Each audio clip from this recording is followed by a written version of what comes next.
expressed certain views regarding certain matters before the Supreme Court of the land. Which letter today Mr. Speaker had cause to respond to? Mr. Speaker expressed his disagreement regarding the content of the said letter. Unfortunately, Mr. Speaker went beyond expressing this disagreement and rather pronounced judgment on what in his view was wrong. Mr. Speaker did not only stop there, he also used very unsavory words to describe Mr. President. We believe that in a democracy, we have a right to disagree on views expressed, but we do not have right to say things to denigrate another. This, we think, is very unacceptable. Now, let me get into the main issue. Mr. Speaker said that Mr. President was undermining democracy and that he should have resorted to the Constitution in making certain communications to the House. We in the majority beg to disagree on the position taken by him. If you carefully read the letter that was sent to Parliament, Mr. President limited himself to the processes before the court. And the fact that Parliament itself, through an affidavit, had joined issues. Parliament has filed an affidavit in opposition and is in court. In fact, Parliament is a party to the suit. So for us, we do not see how this would have to affect the proceedings of Parliament. In any event, Mr. Speaker has always deferred to the leadership of the House to guide him in the conduct of business. This morning, the leadership of the House sat together to discuss the various items to be taken. We have finished some of them.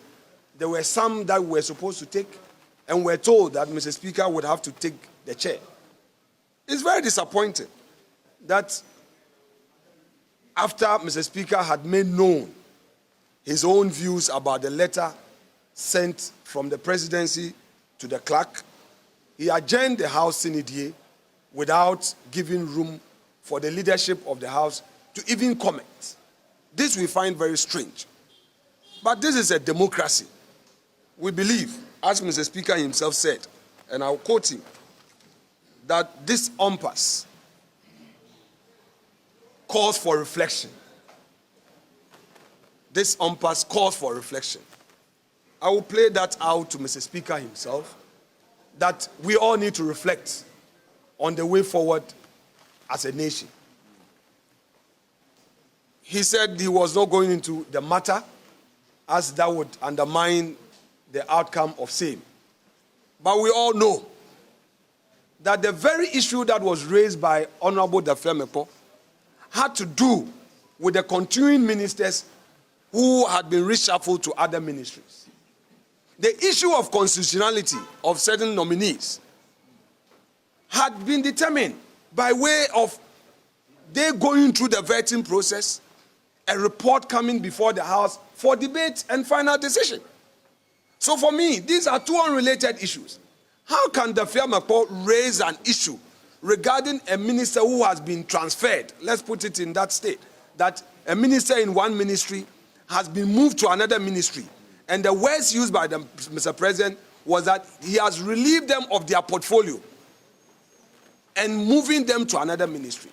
How does that affect a situation where a nominee has been referred to a appointment committee has vetted that person, brought a report, and you say that there's an injunction application pending.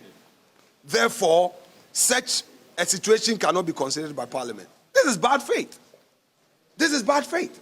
Because you have two unrelated issues being conjoined to create a certain political effect. But again, since this is a chamber where we will do public business.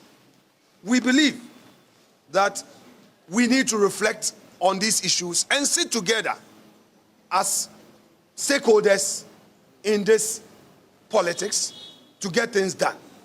We will rest our case, but before, let me also express disappointment at the conduct of the minority. Is it the case that they were aware of what was going to happen? Is it the case that they would always see no evil and say no evil? Is it the case that they are in support of this action to obstruct government business? They should remember that the people of Ghana are watching. We have ministers who are supposed to manage ministries, to conduct public business for the benefit of the people of Ghana. What the minority has done today clearly shows that they are not on the side of democracy. Indeed, they want government business to come to a halt through their conduct, because they were nowhere ready to get us to even engage, Mr. Speaker. They were ready to pack and get to their various cars and go home. Obviously, it is a political journey they are on.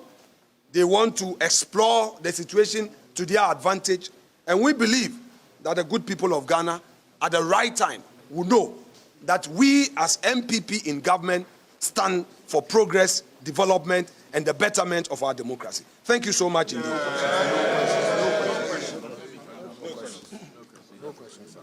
Gentlemen and ladies, in certain situations, would want to take questions.